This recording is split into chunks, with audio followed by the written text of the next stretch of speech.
Mapagpalang umaga po sa ating lahat at sa umagang ito nagpapasalamat po tayo sa Diyos na sa nakalipas na ah, bagyo ang ilan sa atin ay marami sa atin iningatan ng Panginoon, ngunit may iba po tayong mga kababayan na ah, grabe pong effect sa kanila, buhay, lalo na sa mga Rizal, Montalban at Marikina, no? Yung mga area na yan kung saan grabe pong baha at iba pang lugar ng bansang Pilipinas.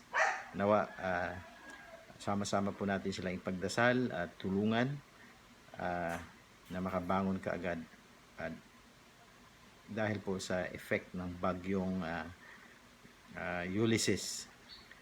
We pray for them. Father, we pray na ingatan niyo po Panginoon at pagpalain na makarecover kaagad ang aming pong mga kababayan na nasalanta ng bagyong Ulysses, na labis na naapektuhan, at maging ang aming pong government na makapag-response, makatulong kaagad sa kanila. Lord, maraming salamat po in Jesus' mighty name. Sa umagang ito ating pong aralin ang napaka-importanting topic tungkol po sa ating nature. Sa ating nature, physical nature, kalikasan. Galing po sa Genesis chapter 1 verse 28. Ito po ang sabi, "And God blessed them, granting them containing authority, and said to them, Be fruitful, and multiply, and fill the earth, and subjugate it, putting it under your power, rule over or dominate the fish of the sea, and the birds of the air, and every living thing that moves upon the earth." So ito pong katagang ito ay ng Bible ay lubhang napaka-importanteng maunawaan natin kasi ginagamit po ito ng iba upang i-exploit ang ating nature. Na ang sabi nila, ayan, nakalagay sa Bible na i-subdue yung earth. Kaya ang ginagawa ng iba, grabe pong deforestation na ginagawa. Yung iba, grabing exploitation, mining, cutting of trees, gumagawa ng mga dam sa brooks na may effect po ecologically sa atin pong kalikasan. Okay? Kasi nga daw, nasa Bible. Ayan, nasa Genesis chapter 1 verse 28. Ngayon, alalahanin po natin na sa Bible, nakalagay nga dyan. Pero hindi po yan a license para po i-abuse ng tao yung kalikasan. Okay, alalahanin po natin ang sabi po sa Bible sa Psalms 24 verse 1. Babasahin ko po. Psalms 24 verse 1. The earth is the Lord's, and the fullness of it, the world and those who dwell in it. So, ang may-ari po ng mundo, ng earth, no? Or mundo sa Tagalog na alam natin, and the fullness of it ay sa Panginoon. The Lord and those who dwell in it. So yung mga nandoon, mga bagay na naroroon sa mundo, lahat po ang nagmamay-ari niyan ay ang Diyos. At maging sa Psalms 50 verse 10, sabi diyan, every beast of the forest is mine, and the cattle on the hills is mine. Di ba? Tapos ang sabi diyan, hanggang 12, I know every bird of the mountains, sabi ng Diyos, and everything that moves on the field is mine. If I were hungry, I would not tell you, for the world and all it contains are mine. So pagmamayari po, yun po yung sabi ng Diyos na lahat ay pagmamayari niya.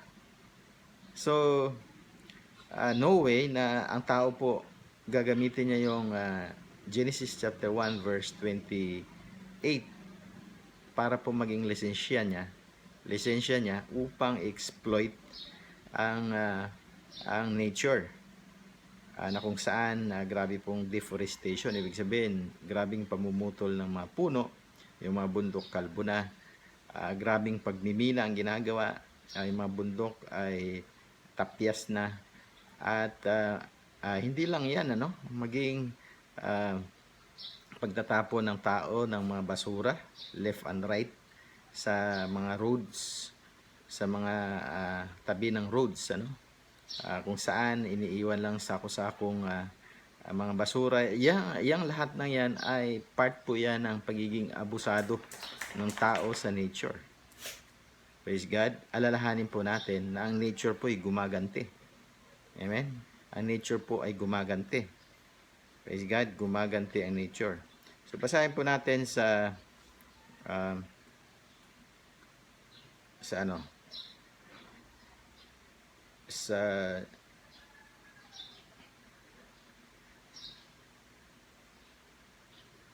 Job 31 verse 37 hanggang 40.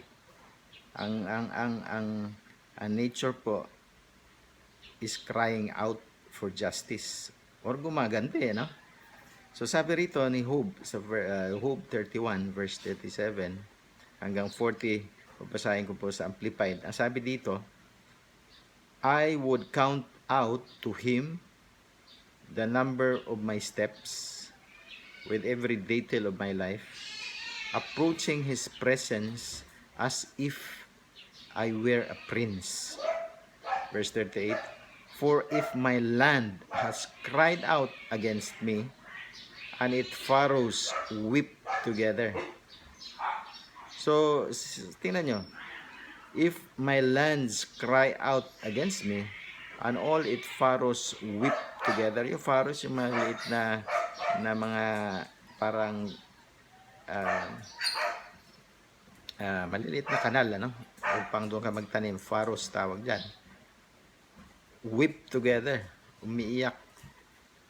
If I have eaten its fruit without paying for them, or have caused its owners to lose their lives, let thorns grow instead of wheat, and stinkweed and cackleburs instead of barley. So the words of Job with his friends are finished.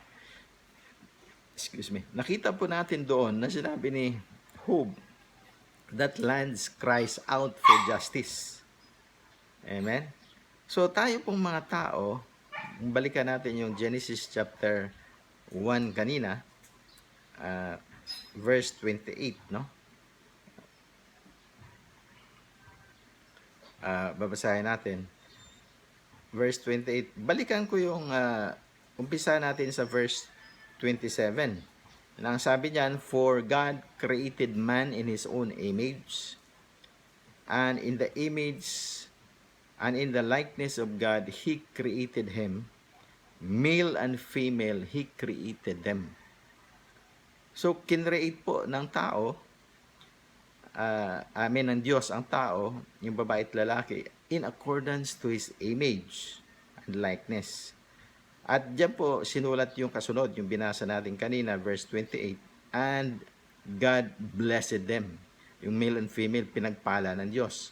Tapos binigyan niya sila ng power, granting them certain authority, and said to them, be fruitful. Talaga namang yan ang purpose ng Diyos, Be fruitful. Dapat maging fruitful ang tao, male and female, maging fruitful. Multiply, dumami, and fill the earth. So talaga namang nagmo-multiply ang tao at fini-fill ng tao ang earth. Ang problema lang, ina-abuse ng tao yung earth. If i-fill niya yung dating may mga punong kahoy, puputulin niya lahat, gagawin niyang kaingin, pero hindi niya napapalitan ng mga puno. Instead, tatapunan pa niya ng basura, left and right. So, yung walang habas na deforestations, yan po yung cause ngayon ng pagbaha na naramdaman natin o na-experience dyan sa Marikina at iba pang lugar. Hindi lang yun, ano?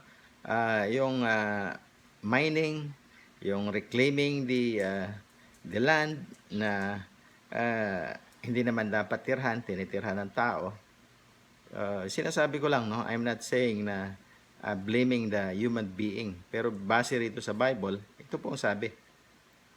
Ngayon, yung salita pong rule and cultivate, kung mapapansin natin, basahin po natin yung chapter 2, verse 15 nitong Genesis. Ito po yung tamang attitude na mayroon tayo. So the Lord God took the man He made and settled him in the Garden of Eden to cultivate and keep it. Praise God. So yan po yung purpose ng tao. I-cultivate, ibig sabihin, to serve the nature. Garden of Eden ang sinabi rito. Before the fall po ito, bago siya nagkasala, yun yung purpose niya. Magtatrabaho talaga ang tao. Cultivate ang sabi diyan.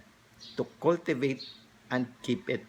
So yung salitang cultivate means to serve. Alam niyo yung isi-serve niya? Yung nature. Bakit? Sino may-ari ng nature? Ng nature, ng kalikasan? Ang Diyos. Di ba? Kababasa lang natin sa Psalms 24 verse 1, Psalms 50 verse 10 hanggang 12. At kung i-abuse natin ito, sabi ni Job 31 verse 37 hanggang 40, magka-cry out ito sa Diyos. Amen? And ask for justice. Ayan. Yan na po yung justice. Yung justice po, gaganti yung nature. Ano naging ganti ng nature sa atin ngayon? Pagbaha, pag-landslide, at maging yung typhoon. Amen?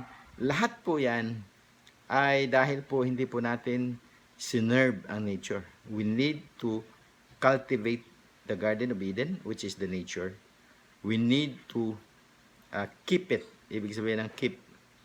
Not just serving it, but keeping it. Iingatan po natin yung nature. So, kung sisihan, no? Sino dapat sisihin? From the Bible, dapat po tao, tayong mga mamamayan, mga tao, hindi lang government, tayong mga Christians, tayong mga Kristiyano, dapat iniingatan po natin ang nature. Marami po akong nakikita na obserbahan ng mga tao na kung saan kakain, bibili ng mga pagkain sa sakyan nila, ayaw madumihan, itatapon na lang sa labas. Amen. So, yan po. Dapat we need to serve the nature and we need to keep the nature. Hindi po natin dapat i-exploit ang ating kalikasan.